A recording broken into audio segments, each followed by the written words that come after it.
Après 25 ans d'expérience, eh oui, de 1995 jusqu'à ce jour, Elton Store, l'unique shop congolais de Londres, la Grande-Bretagne, il est Londres, et ça la fierté à la communauté nabiso, et surtout, il y a un homme d'affaires congolais sérieux dans la diaspora. Oh yes, yes, yes, yes. C'est créé Elton Store et Zali Kakamoko, le sérieux, à quel na service qui t'a qu'on a client naïe.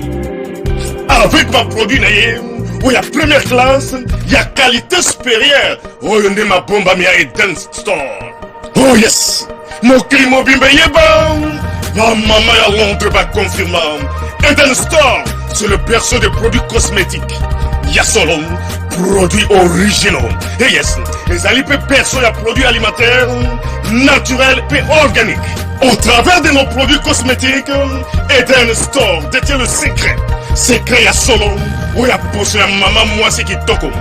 Posé à moi sur penza basali kolula, posé à moi sur mobala kotala et à l'embate. Posé sur kotamboli, masanga sima. Eh oui, yango ne va produire ce comme la katia Elton Store. Il y a un produit alimentaire, où il y a Elton Store, yango des secrets à cuisine à maman congolaise. Eh oui, nyonso ko se pensa mobali na yo ezali.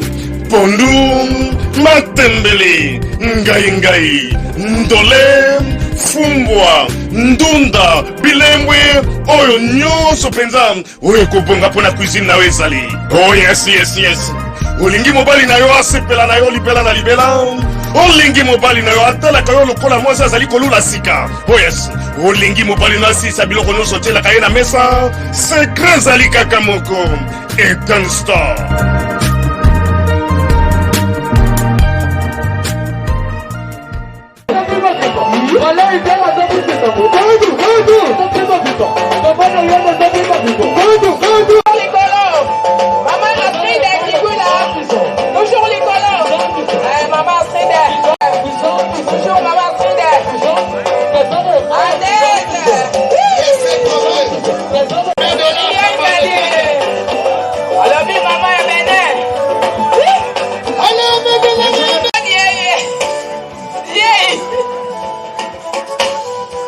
Journaliste Sylvie. Honorable Pia.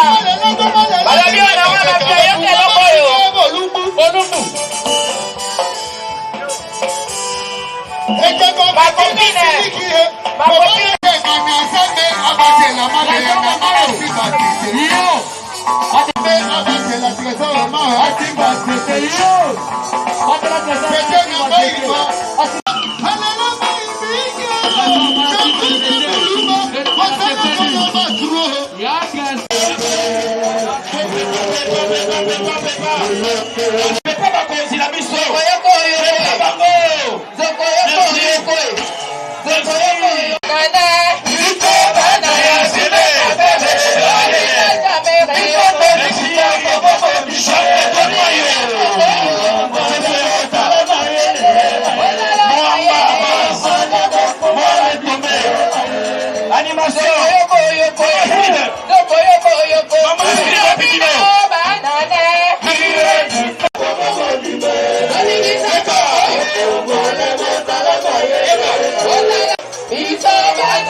Honorable Pia, Papa Zela. Et ça, merci à vous aussi. Okata. Très bien. Papa.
ngai nazalaki na ebandeli elongo na kulutu na ngai awa po bana mingi tozoyoka tozolanda bamasolo ezokende na basens boyeboye. On ne falsifie pas d'histoire. Tata oyo avandi pembeni na ngai azali parmi bato oyo bamotivaki biso nyonso to bandeloko oyo solo mikanda na biso nyonso ya parti tata na akotaka na libota abandi kosufle na matoi ya bato o boye boye oyo azokende boye oyo azosala boye tokondima te au nom de Jésus toboyi biloko wana nyonso toza ensemble ndenge tozalaka depuis effort wana tango tosilisi 2011 mokonzi na biso abandi effort ya rassemblement ya opposition parce que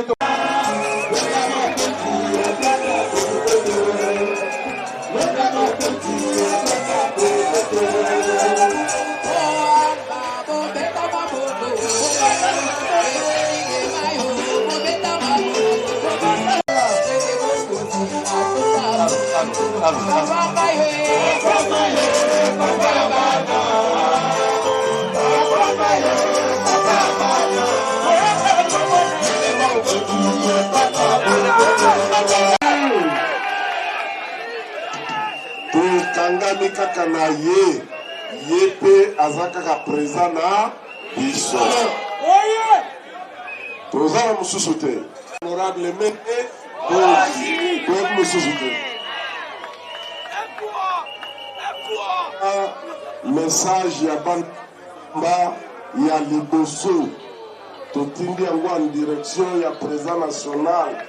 C'est un message de fidélité. Message na biso lisusu pa président national.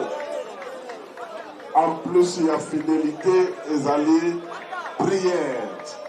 Bana ya mwamba tozala kati na prière pona situation ya président na biso. Ye moko alobaka na ba procès boye tako justice ya bato. Nge bato balingi mais justice ya Nzambe ezali. Biso toza kosenga justice ya Nzambe likolo ya président national. Andima te tozali kobondela mokolo na mokolo pona justice ya Nzambe esalama likolo na ye. Wana kaka papa secrétaire général tosengi omema epai ya président national. Ya mibale message ya mibale toza kopesa secrétaire général ezali message ezali adressé na président de la République, chef de l'État, autorité morale ya CAF, son excellence Félix Antoine Tshisekedi Tshilombo.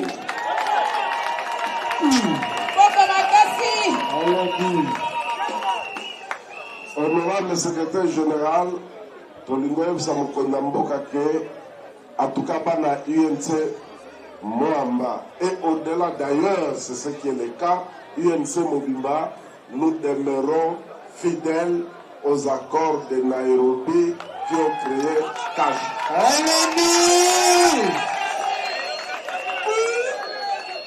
Totelemeli kaka wana. Et que ndeko utai kolobawa mokonzi na biso malgré ma problème aza ko connaître aza mutu ya motema mabe te ati UNC parti na ye toujours sur orbite toza kaka wana na cash. Donc mokonzi na mboka atepatepa likolo ya UNC te azala rassuré na soutien ya UNC en tant que cash. Tolingi cash ezala structuré et fonctionner paix. Oyebisa ye. Oyebisa mboka mboka UNC ndengo lobi bana mwamba Kisenso Ngaba Matete Lemba Mombele Kingabwa biso nyonso te toza kosoutenir ye baresultat kobima na concertation na ye baconsultation tokosoutenir yango.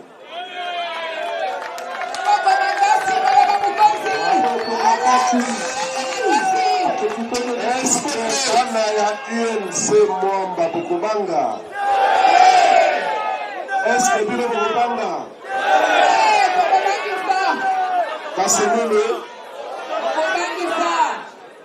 Enfin, monsieur le secrétaire général, vous avez le soutien de votre base de Moamba.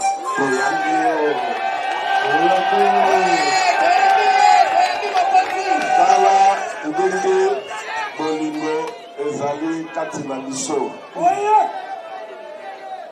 SG alobi makambo epele ya mituya na bandi toyoki yango. Tentation ya division ekotela biso. Plus nous serons unis, plus nous serons forts. Eza bonite. Toyebisa SG akende kobangela na ye bakote mosusu akende kobangela na ye so bakote nino name awa azala sur la partie là. Eza bonite. Merci mingi na bana Mwamba.